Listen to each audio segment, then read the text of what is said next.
Mais on requiert aujourd'hui contre cet homme, qui est peut-être aujourd'hui l'incarnation du mal absolu, dans cette France qui devient puritaine, on requiert aujourd'hui contre lui ce que parfois on ne requiert pas dans les crimes de sang.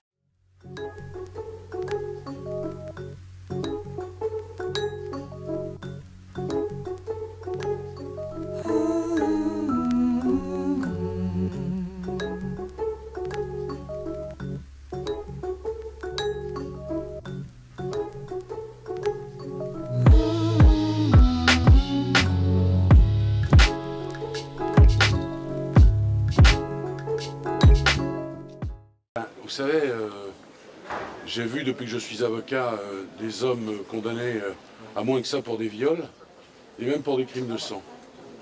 Alors j'ajoute quand même que, parce qu'on marche sur la tête, hein, on va dire les choses. Balkany, il est ce qu'il est, il a fait ce qu'il a fait, mais la faute fiscale, il la reconnaît, on requiert 4 ans contre lui. Et quelques jours après, pour ne pas dire quelques heures après, on requiert 7 ans pour avoir dissimulé sa fraude fiscale. Mais il n'y a pas un fraudeur au monde qui met l'argent qu'il a planqué à la lumière. Donc déjà ça pose un vrai problème. Ensuite, il y a un autre problème de qualification qui est le problème de la corruption, mais ça c'est un peu technique, j'y reviens pas. Et puis enfin, quand il aura pris une raclée judiciaire, parce que vous savez ce que je pense du procès, je l'ai dit dès le début, et je ne me suis pas trompé, il va prendre une raclée fiscale. Il est ruiné, ça tout le monde le sait parce que c'est une réalité. Bon, écoutez, au bout d'un moment, la justice au pied du mur de l'exemple, ça a ses limites. Le procureur est à la fois la démocratie, la morale publique, la République, et même il fait pleurer une statue de Marianne. Vous avez entendu ça, ce qui est une allégorie assez singulière. Mais Marianne, elle n'était pas dans la salle d'audience. Vous avez vu, il n'y a pas de statue de Marianne dans la salle d'audience. Alors on va redire les choses clairement. 4 ans pour avoir fraudé, c'est déjà incroyable en termes de jurisprudence. Allez consulter les statistiques de la chancellerie.